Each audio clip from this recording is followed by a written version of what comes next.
वो सबसे first day था। 22 तारीख को फर्स्ट शिफ्ट में था। तो मुझे वहाँ पे जाने के बाद पता चला कि टाइगर जंप को सीधे बैन कर दिया गया है। यही ट्रैक पे हम लोग को दौड़ाते थे मनोरंजन से। मैं कहूँगा दिखा दो, ये ट्रैक है हम लोग। जिन्होंने मुझे फ्रीडम दिया कि हाँ, इस कोरोना महामारी में भी मैं पटना में रह के तैयारी कर सकूँ। नमस्कार, मैं हूँ राजमोहन तिवारी और आप देख रहे हैं लाइव बिहार। अभी हम मौजूद हैं राजधानी पटना के गांधी मैदान में, क्योंकि कल 2446 दरोगा बहाली जो कि 2019 में आई थी, उसका फाइनल रिज़ल्ट जारी हो गया है। अब रिज़ल्ट जारी होने के बाद जो बच्चे इसमें सफल हुए हैं उनसे भी बातचीत करना ज़रूरी है, ताकि जो बच्चे इस बार सफल नहीं हो पाए हैं वो उनसे इंस्पायर्ड हो सके, उनसे कुछ जानकारियाँ हासिल कर सके। और इसी कड़ी में आज हमारे साथ मौजूद हैं जहानाबाद से सुमित कुमार। सुमित जी, पहले आपको बहुत बहुत बधाई कि आप इस परीक्षा में पास हुए हैं। धन्यवाद इसके लिए। आप एक बार अपना इंट्रो दे दीजिए, क्या नाम है और किस पद के लिए चयनित हुए? मैं सुमित कुमार, ग्राम नारायणपुर, जिला जहानाबाद से जेल असिस्टेंट सुपरिटेंडेंट के लिए क्वालिफाई किया है मैंने। तो जेल असिस्टेंट सुपरिटेंडेंट पद के लिए आप क्वालिफाई किए हैं। हालांकि ये बहाली दरोगा बहाली थी जिसमें ज़्यादातर पद दरोगा के थे। जी। जेल सुपरिटेंडेंट के पद पर चयन कैसे? जी, मैंने सबसे पहले जो ये 3 इसमें ऑप्शन था, एक था सार्जेंट, दूसरा था जेल सुपरिटेंडेंट, आपका डिप्टी सुपरिटेंडेंट। हाँ, मेरा ये था। और थर्ड में मैंने रखा था दरोगा का। अच्छा। ठीक है। चूँकि मैं सार्जेंट के लिए हाई जंप में डिस्क्वालीफाई हो गया, इसी कारण मैंने सेकंड कैटेगरी में अपना रखा था ये डिप्टी सुपरिटेंडेंट का, जिसमें मैंने क्वालिफाई किया और वही मुझे मिला। मतलब आपने जो प्रेफरेंस दिया था उसमें सार्जेंट पहले नंबर पे था, दूसरे नंबर पर जेल सहायक अधीक्षक और तीसरे नंबर पर दरोगा। बिल्कुल। हालांकि दरोगा का जो पद होता है वो काफ़ी ज़्यादा रुतबा वाला माना जाता है, लेकिन उसको सबसे लास्ट में रखने का वजह? जी, मुझे ये ऐसा लगता है कि दरोगा में ठीक है, वो उसको लोग ज़्यादा ज्वाइन करना चाहते हैं, लेकिन उसमें फील्ड वर्क बहुत ज़्यादा होता है और थकान भी बहुत ज़्यादा होता है उसको करने के। लेकिन मैं अभी और थोड़ा पढ़ाई अपना जारी रखना चाहता हूँ। इसी कारण मैंने सोचा अगर सार्जेंट में करूँगा तो थोड़ा सा मुझे ज़्यादा समय मिलेगा पढ़ने के लिए और मैं अपना पढ़ाई को जारी रख सकूं। इसी के लिए मैंने सबसे पहले अपना सार्जेंट दिया था और दूसरा मैं असिस्टेंट जेल सुपरिटेंडेंट के लिए दिया था। ये जो परीक्षा थी वो काफ़ी ज़्यादा विवाद भी रहा। पीटी में पेपर लीक का मामला आया था, दूसरे मेंस में रिजल्ट में धांधली की बात सामने आई, तीसरे में जिस प्रकार से पहले टाइगर जंप बैन कर दिया गया। तो कैसे, पहले तो ये बताइए कि आपने परीक्षा में अपना फोकस बनाए रखा, और दूसरा फिजिकल के लिए आपने कैसे तैयारी की? जी सर, परीक्षा के लिए तो सर मैंने ग्रुप स्टडीज़ बहुत ज़्यादा किया। वो मेरे लिए बहुत ज़्यादा वरदान बन के हुआ। जो हमारे हॉस्टल के जो साथी लोग हैं हमारे बीएन कॉलेज मुख्य छात्रावास के, जो कि कोरोना महामारी में भी लोग पटना में रह के पढ़े और ग्रुप स्टडीज़ किए, उन्होंने मेरा बहुत सहयोग किया। उनका मैं बहुत शुक्रगुजार हूँ।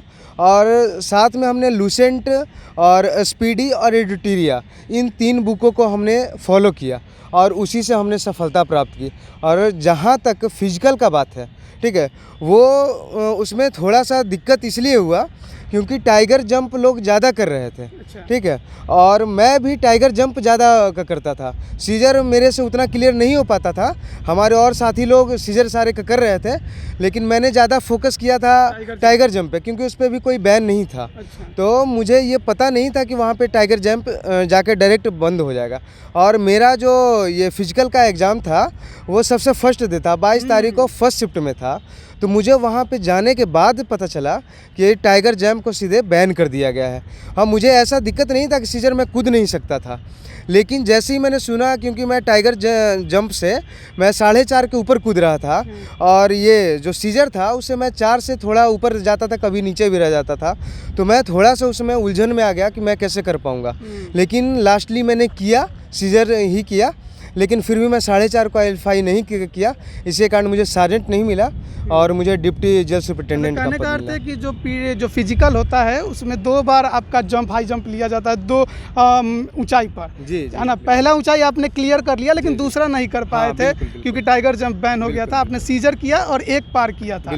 उसके बाद आपने जो प्रेफरेंस दिया था सार्जेंट का वो नहीं मिला आपको, जेल सहायक अधीक्षक का पद पर आप चयनित हुए। खैर, ये तो हो गई बात। दूसरी बात, पढ़ाई के बारे में भी आपने बताया। कोचिंग कितना महत्वपूर्ण है दरोगा बहाली की परीक्षा के लिए? जो भी दरोगा का तैयारी कर रहे हैं, स्पेशली दरोगा का, उनके लिए मैं यही कहना चाहता हूँ, आप कोचिंग के बारे में सोचें ही ना, क्योंकि एक तो कोचिंग आप जाओगे तो आपका आने जाने में समय लॉस होता है, वहाँ पे आप जाके बैठते हो, टीचर का आप सुनते हो, उसमें आपका समय बहुत ज़्यादा, अगर वही समय आप अपने किताबों पे फोकस कर लो कुछ समय और कुछ ग्रुप बना के अगर स्टडीज कर लो साथ में, क्यूज़ हो गया या सेट लगा लिया करो। आप 3 किताबें लूसेंट, स्पीडी और एडुटेरिया, इन 3 किताबों को अगर आपने अच्छी तरह से फॉलो किया तो आपका प्री मेंस कोई नहीं रोका, बिना किसी दिक्कत के आप आराम से क्वालिफाई करेंगे। चलिए ये बात रही, आपको देख के लग रहा है आपको रनिंग में काफ़ी प्रॉब्लम हुआ होगा। जी बिल्कुल बिल्कुल, मुझे रनिंग में बहुत ज़्यादा प्रॉब्लम था भी, लेकिन मैं उसके लिए बहुत ज़्यादा शुक्रिया करना चाहता हूँ अपने गुरुजी जो कि हमारे गुरुकुल फिजिकल एकेडमी के टीचर हैं, मोनू रंजन सर। उन्होंने मुझे बहुत ज़्यादा सहयोग दिया। उन्होंने 3 टाइम मेरा रनिंग करवाया, सुबह दोपहर शाम करवाया, साथ में उन्होंने एक्सरसाइज वैसा करवाया जिससे कि मेरा स्टेमिना बिल्डअप हो और मैं रनिंग इम्प्रूव हो उसका।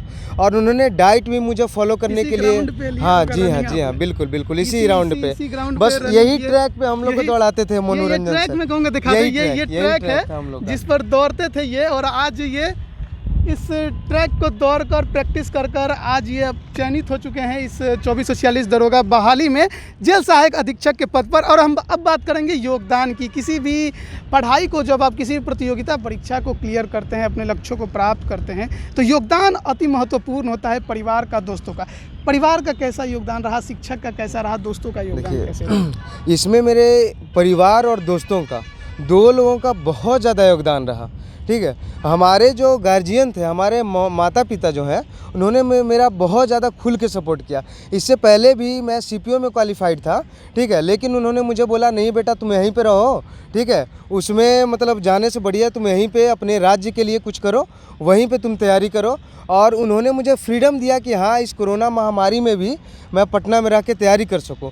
जहाँ कि लोग अपने घर में दुबक के रह रहे थे, वहाँ पे मेरे गार्जियन ने थोड़ी मुझे फ्रीडम दी कि हाँ पढ़ाई के लिए बाहर रह सकते हो, ज़्यादा बाहर मत निकलो।